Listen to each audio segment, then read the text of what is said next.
नमस्कार। स्वागत है आपका अपने YouTube चैनल बायो गुरु पर।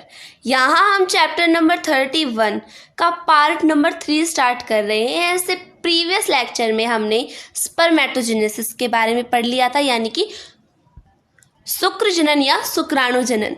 ये हमारा चैप्टर का जो नाम है, मानव में युग्मक जनन यानी कि गैमेटोजेनेसिस इन ह्यूमंस। तो उसके हमने दो बताए थे, एक तो बताया था स्पर्मेटोजेनेसिस और एक oogenesis। oogenesis में क्या होता है, यानी इसे हम कहते हैं अंडजनन। अब अंडजनन का रियल मीनिंग क्या होता है, यानी कि अंडाणु का बनना, ओवम का बनना, formation of ovum, it is called oogenesis। यानी अंडाणु का बनना ही oogenesis कहलाता है। जैसे हमने स्पर्मेटोजेनेसिस यानी शुक्र जनन में देखा था, शुक्राणु का बनना ही स्पर्मेटोजेनेसिस कहलाता है, अंडाणु का बनना अंडजनन oogenesis कहलाता है। हमने देखा था स्पर्मेटोजेनेसिस में कि मेल में स्पर्मेटोजेनेसिस कब शुरू होती है, यानी कि स्पर्म कब बनना स्टार्ट होता है। स्पर्म होता है यौवन अवस्था में आरंभ होता है। यौवनावस्था में, यौवनावस्था कौन सी होती है, अप्रोक्सीमेटली 13 ईयर्स की जब एज होती है मेल्स में, उस टाइम उनमें स्पर्म का बनना स्टार्ट हो जाता है। ये हमने देखा था। लेकिन जो गर्ल्स होती हैं, फीमेल्स जो होती हैं, उनमें अंडाणु का बनना यानी कि oogenesis अंडजनन कब आरंभ होता है, आपको पता हो तो। मैंने आपको एक बार पहले भी बताया था, अंडजनन स्टार्ट होता है तब हम भ्रूण अवस्था में होते हैं। भ्रूणावस्था में ही हमारे अंदर अंडाणु का निर्माण होना स्टार्ट हो जाता है। यानी कि जब हम अपनी माँ के गर्भ में होते हैं, वोम्ब में होते हैं, गर्भाशय में होते हैं, तभी से हमारे अंदर अंडाणु बनने की क्रिया स्टार्ट हो जाती है। तो देखिए, यहाँ हमने एक फीमेल बनाई है जो कि प्रेग्नेंट है यानी गर्भवती है। तो इसके अंदर प्लेसेंटा में शिशु होगा, यानी कि भ्रूण अवस्था में यहाँ इस तरीके से ये भ्रूण है किसका, एक लड़की का। तो इसे हम कह सकते हैं फीमेल फोटिस।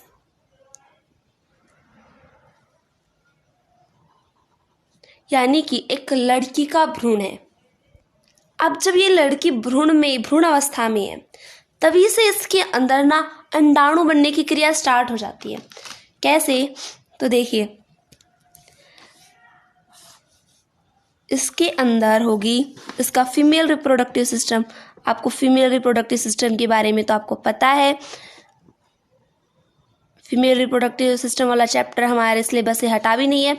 ये हमारा गर्भाशय हो गया, ये फैलोपियन ट्यूब यानी अंडवाहिनी, और अंडवाहिनी जुड़ी होती है हमारे अंडाशय से। इन अंडाशय में ही अंडाणु का निर्माण होता है। ये बात आपको काफ़ी क्लियरली पता है। अब इस अंडाशय के अंदर अंडाणु कैसे बनता है, ये जब हम भ्रूणावस्था में होते हैं तभी से स्टार्ट हो जाता है। तो मैं इसको थोड़ा बिग करके आपको बता देती हूँ।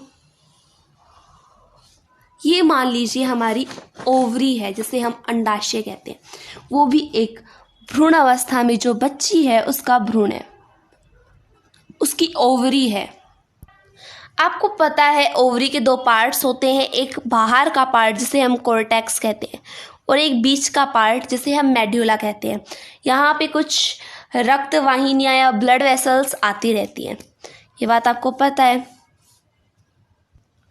जिस तरीके से हमने मेल में देखा था, क्या देखा था हमने मेल में, स्पर्म बनाने वाली जो सेल्स होती है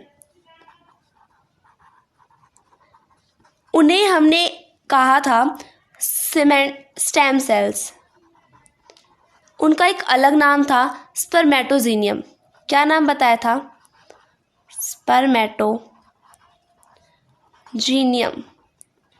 उसी तरीके से फीमेल्स में भी अंडाणु के निर्माण के लिए कुछ कोशिकाएं पाई जाती हैं। जैसे मान लीजिए ग्रीन कलर की सेल्स होती हैं, इस तरीके से। इन्हें हम कहते हैं, हमने मेल में कहा था स्पर्मेटोजेनेसिस, हम फीमेल में कहेंगे, सॉरी स्पर्मेटोजीनियम कहा था, फीमेल में कहेंगे ओजिनियम, जो अंडाणु का निर्माण करेंगे। के नीचे मैं कोष्टक में लिख देती हूँ, अंडाणु बनाती है। और ये द्विगुणित होती है। द्विगुणित का मतलब तो आपको पता ही होगा, अगुणित और द्विगुणित, जिसे हम 2n से लिखते हैं। अब यहाँ अंडाणु कैसे बनेगा, जो पूरी प्रोसेस होगी हम वो समझने वाले हैं। अब उसी पूरी प्रोसेस को आपको क्लियरली समझना होगा। ऊर्जीनियम किस तरीके से डिवाइड होता है, यानी कि इसमें विभाजन कैसे होता है, समसूत्री होगा, अर्धसूत्री होगा, कैसे कौन कौन सी स्टेज आएंगी वो देखेंगे अब हम। तो फर्स्ट ऑफ ऑल हम यहाँ लिख देते हैं ऊर्जीनियम, जो कि द्विगुणित है। अब इसमें होगा समसूत्री विभाजन। समसूत्री विभाजन तो आपको पता है क्या होता है, कि समसूत्री यानी अपने समान इसमें विभाजन होगा। ये 2n है तो ये आगे भी 2n ही होगा, जिसे हम इंग्लिश में माइटोसिस नाम से जानते हैं, और अर्धसूत्री विभाजन को मियोसिस से। अब जैसे ही इसमें समसूत्री विभाजन होगा तो ये प्राथमिक अंड कोशिका बना लेता है, प्राथमिक अंड कोशिका, जिसे हम इंग्लिश में कहते हैं प्राइमरी ओसाइट। दोनों में नाम आपको बता रही हूँ आसानी के लिए, प्राइमरी ओसाइट। अब ये प्राइमरी ओसाइट जो है ये भी द्विगुणित होगा, क्योंकि ये समसूत्री विभाजन हो रहा है। आपको पता है समसूत्री और अर्धसूत्री विभाजन दोनों में 4 स्टेजेस होते हैं। कौन कौन से होते हैं? प्रोफेज, क्रम से आपको पता होना चाहिए, मेटाफेज, एनाफेज एंड टीलोफेज। ये 4 स्टेज होते हैं, दोनों में समान होते हैं, माइटोसिस और मियोसिस में, अर्धसूत्री और समसूत्री विभाजन में। अब ये जो 2n कोशिका बनी है हमारी प्राथमिक अंड कोशिका, ये आगे करेगी अर्धसूत्री विभाजन। अब इसमें स्टार्ट होगा अर्धसूत्री विभाजन। अर्धसूत्री विभाजन यानी मायोसिस, इसमें हमें 4 स्टेज बताइए। आपको पता है अर्धसूत्री विभाजन 2 स्टेजेस में होता है, एक प्रथम और एक द्वितीय। तो यहाँ पहले प्रथम होगा, उसके बाद ही द्वितीय होता है हमेशा। अर्धसूत्री विभाजन प्रथम होगा, जिसकी एक स्टेज होगी, वो होगी प्रोफेज। पहली स्टेज प्रोफेज फर्स्ट, ये स्टार्ट हो चुका है, यानी अर्धसूत्री विभाजन होना शुरू हो जाता है। उसकी जो पहली स्टेज होती है प्रोफेज फर्स्ट, उसी में ये आगे मतलब कि पूरी तरीके से आगे जो सेल्स डिवाइड होंगी वो नहीं हो पाती है, ये यहीं रुक जाता है, स्टॉप हो जाता है ये। क्योंकि इतना जो टाइम लगा है ना प्राइमरी ओसाइट बनने में, यानी प्राथमिक अंड कोशिका बनने में जो टाइम लगता है वो 9 महीने का हो जाता है लगभग। उसके बाद क्या होता है, बच्चे की डिलीवरी हो जाती है, बेबी की डिलीवरी हो जाती है। तो उसके बाद कोई ना तो अर्धसूत्री विभाजन हो स्टार्ट हो चुका होता है, लेकिन वो प्रोफेज फर्स्ट में ही एंड हो जाता है। तो हमारी जो प्राथमिक अंड कोशिका थी ना, वो किसी में विभाजित नहीं हुई, वो प्राथमिक अंड कोशिका ही रही, 2n। अब ये प्राथमिक अंड कोशिका हमारे शरीर में जब तक हम पूरे तरीके से वयस्क यानी हम यौन अवस्था में नहीं आ जाते, तब तक ये इसी तरीके से बनती रहती है। हमारे अंदर ना काफ़ी ज़्यादा मिलियंस में संख्या होती है इन अंड कोशिकाओं की, प्राइमरी ओसाइट की, प्राथमिक अंड कोशिकाओं की। लेकिन जब हम 1 साल 2 साल इस तरीके से हम 13 साल तक के जब तक रहते हैं, जैसे ये स्टेज मान लीजिए प्रसव हो गई है। प्रसव आपको पता है बच्चे की डिलीवरी होना प्रसव कहलाता है। इसके बाद जब हमारी यौवनावस्था आरंभ होती है, ये स्टेज यानी कि जब हम 1 साल के थे, या फिर हम माने 1 दिन से जब तक हम 13 साल या 12 साल तक, हमारे अंदर इसी तरीके से प्राथमिक अंड कोशिकाओं क्या होती रहती है, नष्ट होती रहती है, जिसे हम कहते हैं फोलिकुलर अटीरिया। इसे हम कहते हैं फोलिकुलर अटीरिया। ये जब तक होता रहता है तब तक हम 12-13 साल के नहीं हो जाते। तो जितने भी मिलियंस में हमारे अंदर अंडाणु की अंड कोशिका की संख्या थी वो अधिकतर नष्ट हो जाती है। और जब हम 12-13 साल के होते हैं तो हमारे अंदर यौन अवस्था आरंभ हो जाती है। तो सिर्फ हमारे अंदर 60 से 80,000 तक फोलिकल्स बचते हैं। प्राथमिक अंड कोशिकाओं को फोलिकल्स भी कहा जाता है, और वो भी एक ओवरी में। पहले हमारे अंदर कम से कम 30-20 मिलियन तक थे, और वो भी पर ओवरी में। प्रत्येक ओवरी में 30 से 40 मिलियन तक हमारे अंदर अंड कोशिकाएं थी। लेकिन हमारे अंदर प्रसव से यौन अवस्था यानी कि 12 से 13 साल की आयु तक के बीच में हमारे अंदर इतनी ज़्यादा जो अंड कोशिकाएं थी वो सारी नष्ट हो जाती हैं। इस काल में ये होता है, हमें पता तक नहीं चलता। और इस यौन अवस्था में हमारे पास ओनली 60 से 80,000 तक फोलिकल्स बचते हैं या अंड कोशिकाएं बचती है, पर ओवरी में यानी पर अंडाशय में। अब देखिए, ओवरी के अंदर मैं इस प्राथमिक अंड कोशिका को इस कलर से बना देती हूँ, और वो भी स्टार के रूप में। तो ये इस तरीके से हमारी कई सारी प्राइमरी oocyte प्राथमिक अंड कोशिका हो गई है। अब प्राथमिक अंड कोशिका से प्राथमिक पुट्टक का निर्माण होता है।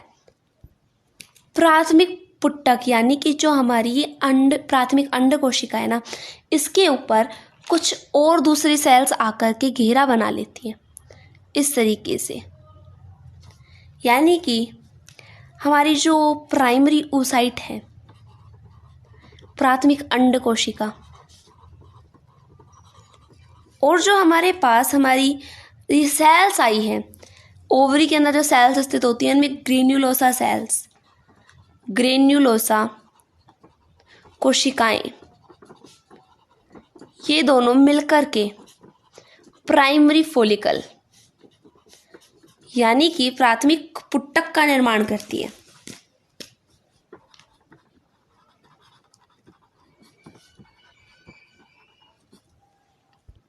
तो जब हम 12 से 13 साल तक के बीच में होते ना, तो हमारे अंदर हमारी एक ओवरी के अंदर सिर्फ 60 से 80,000 तक प्राथमिक पुट्टक बचते हैं।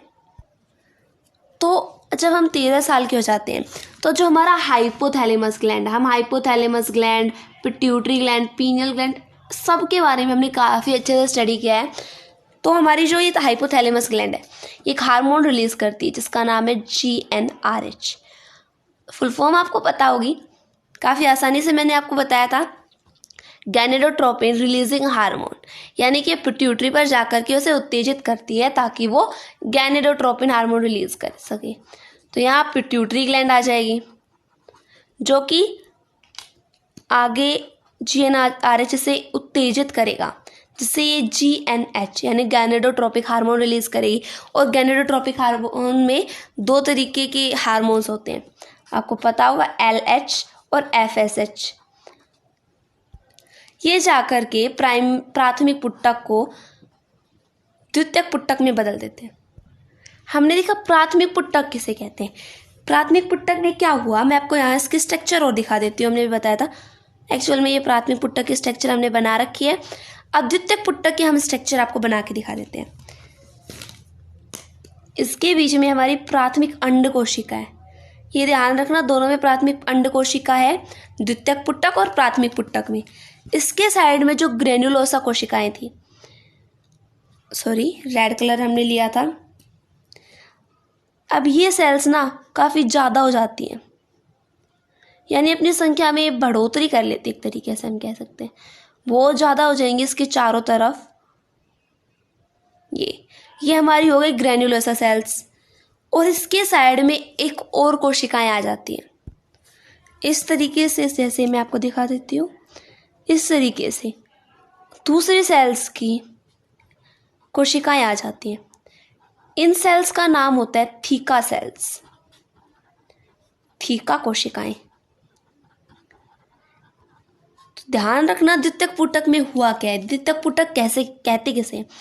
प्राथमिक पुटक जो होता है उसमें ग्रेन्युलोसा की कोशिकाएं जो हैं वो अपनी संख्या में बढ़ोतरी कर लेती हैं। एक तरीके से ग्रेन्युलोसा की कई परतें बन जाती हैं। मैं आपको लिख देती हूँ हुआ क्या है एक्चुअल में।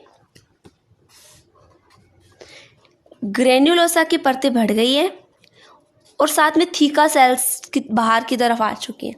थीका सेल्स घेर लेती है इसे। ग्रेन्युलोसा की परत में वृद्धि हो गई है। आप देख सकते हो पहले एक लेयर थी, उसके बाद अब काफ़ी सारी लेयर्स आ गई हैं और थीका कोशिकाएं इनसे घेर लेती है। उसे ही हम कहते हैं द्वितीयक पुटक, सेकेंडरी oocyte। और प्राथमिक पुटक हमने किसे कहा है? Primary oocyte। बीच में तो दोनों में प्राइमरी oocyte है, प्राइमरी oocyte रहता है दोनों में, लेकिन प्राथमिक एक लेयर होती है, only one layer of granulosa cells. लेकिन जो हमारा सेकेंडरी oocyte होता है, द्वितीय पुटक होता है, उसमें ग्रेन्युलोसा सेल्स की परतों में वृद्धि हो जाती है और साथ में से थीका कोशिकाएं घेर लेती हैं। तो देखिए प्राथमिक पुटक से द्वितीयक पुटक बन चुका है। अभी हमने आपको ऊपर एक बात बताई थी कि प्रसव से पहले ना हमारे पास प्राथमिक अंड कोशिका होती है। प्राथमिक अंड कोशिका या हम कह सकते हैं प्राथमिक पुटक होता है हमारे पास, या प्राथमिक पुटक। ये प्राथमिक पुटक रहता है, उससे पहले हम अर्धसूत्री विभाजन शुरू कर दिया था, लेकिन हम प्रोफेज फर्स्ट में ही रुक चुके थे। प्रसव के बाद काफ़ी सालों बाद, 12-13 साल बाद प्राथमिक पुटक ना द्वितीयक पुटक में बदलता है। तो जो रुकी हुई अर्धसूत्री विभाजन था, देखिए मैं यहाँ थोड़ा सा घिचपिच हो गया, एक बार नीचे बना के बताती हूँ। प्राथमिक पुटक हमारा तब बना था, उससे पहले हमने अर्धसूत्री विभाजन स्टार्ट हो चुका था, लेकिन यहाँ ये प्रोफेज फर्स्ट में समाप्त हो चुका था। इसके बाद हमारे पास दूसरी जो अवस्था आई थी वो थी हमारी द्वितीयक पुटक। ये द्वितीयक पुटक जो बना है उसमें हमारी जो रुकी हुई प्रोफेज अवस्था थी अर्धसूत्री विभाजन प्रथम की, प्रोफेज फर्स्ट अवस्था थी, ये पूर्ण हो जाती है, यानी अर्धसूत्री विभाजन प्रथम पूर्ण हो जाता है।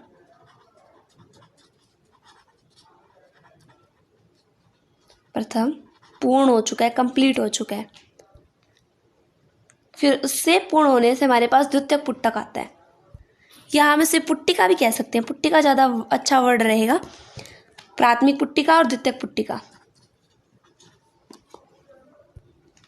अब इसमें अर्धसूत्री विभाजन हुआ है, यानी कि हमारे पास प्राथमिक पुटक था वो द्विगुणित था, और हमारा जो अब नया द्वितीयक पुटक आया है अर्धसूत्री विभाजन होने से इसका आधा हो जाता है, यानी n हो गया ये अगुणित।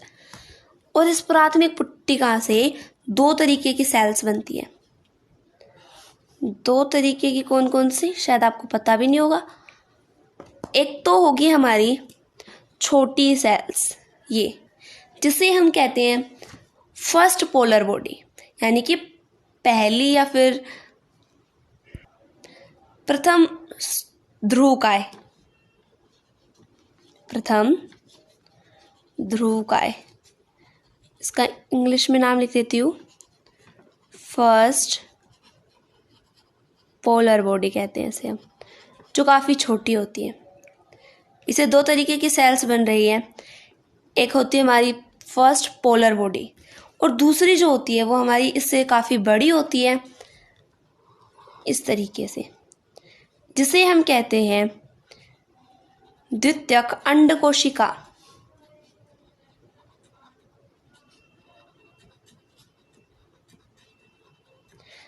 और इसे हमने नाम दिया है सेकेंडरी oocyte।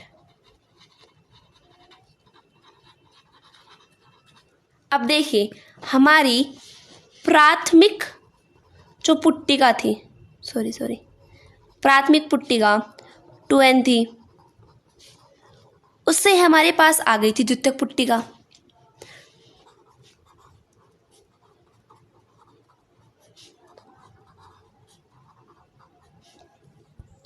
जो कि अगुणित थी। अब इसके बाद नेक्स्ट हमारी पुट्टिका आती है तृतीयक पुट्टिका।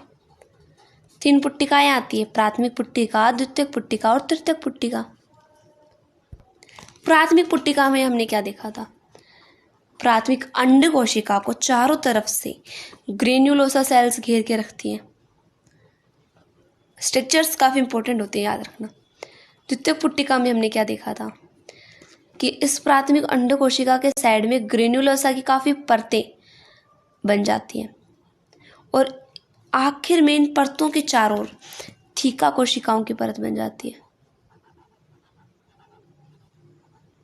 इस तरीके से ये हो गई हमारी द्वितीयक पुट्टिका।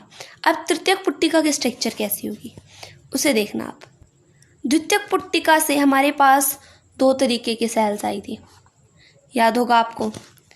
पहली थी हमारी पोलर बॉडी छोटी वाली, और दूसरी थी, इसे मैं दूसरा कलर दे देती हूँ क्योंकि ये कलर हमने किसको दिया है, प्राथमिक अंड कोशिका को, और दूसरी थी हमारे पास द्वितीयक अंड कोशिका।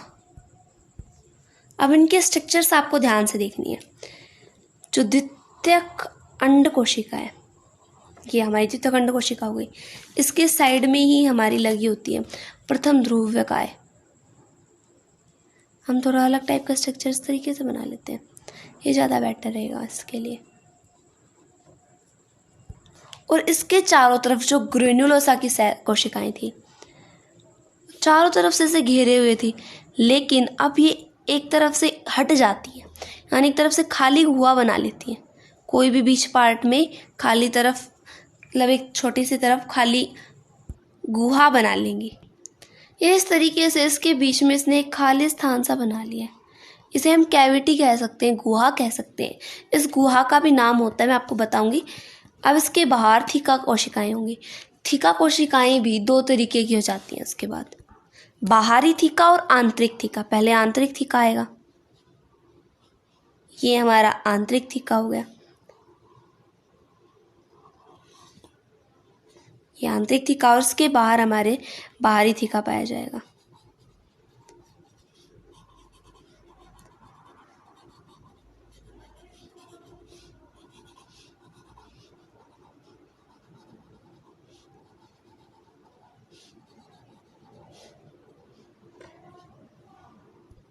तो ये स्ट्रक्चर बन चुकी है हमारी तृतीयक पुट्टिका की।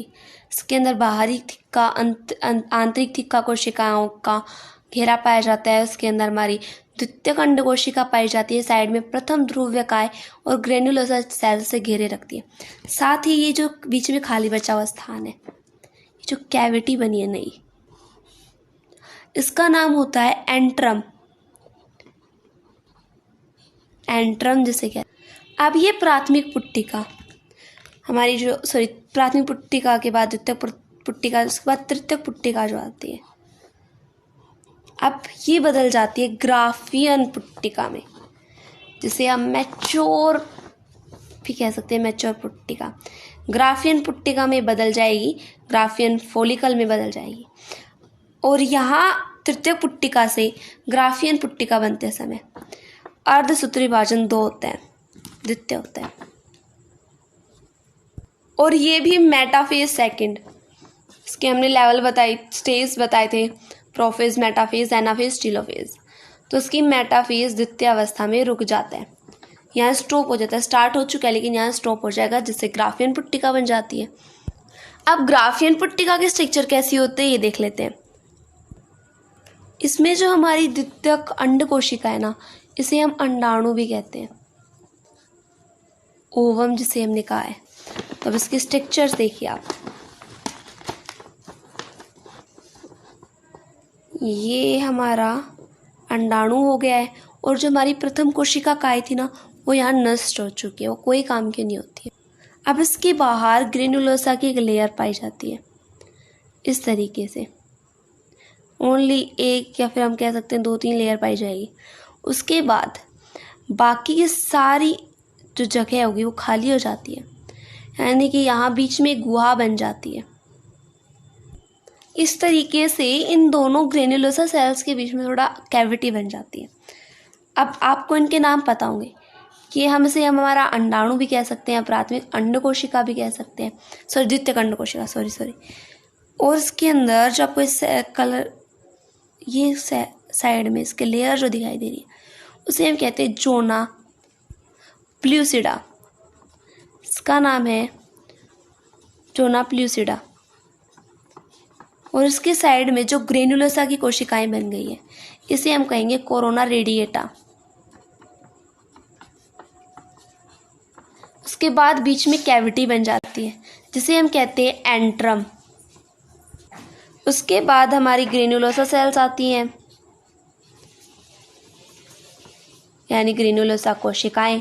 फिर वहीं हमारा थीका कोशिकाओं का आवरण आ जाता है, यानी कि बाहरी और आंतरिक थीका। ये बाहरी थीका और ये आंतरिक थीका। तो इस तरीके से हमारी ग्राफियन पुट्टिका बन चुकी है। और अभी ग्राफियन पुट्टिका फट जाती है जिससे ये अंडाणु यहाँ से निकल करके यहाँ काफ़ी चीज़ें आई हैं बीच बीच में। देखिए, प्राथमिक पुट्टिका बन चुकी है, अंड पुट्टिका, प्राथमिक अंड कोशिका बन गई। अब इससे हमारी प्राथमिक पुट्टिका बन गई। प्राथमिक पुट्टिका से हमारे पास द्वितीयक पुट्टिका बन जाती है, और इसके बाहर थीका कोशिकाओं का आवरण आ जाता है। फिर से तृतीयक पुट्टिका बन जाती है। हमने स्ट्रक्चर देखी, तृतीयक से ग्राफियन फोलिकल। ग्राफियन फोलिकल फटता है तो यहाँ से अंडाणु बाहर निकलते हैं, और ये अंडाणु है ये इस फॉलोपियन ट्यूब द्वारा ग्रहण कर लिया जाता है। इसे ही हम कहते हैं ओव्यूलेशन। आशा करती हूँ आज की वीडियो आपको समझ में आई होगी। धन्यवाद।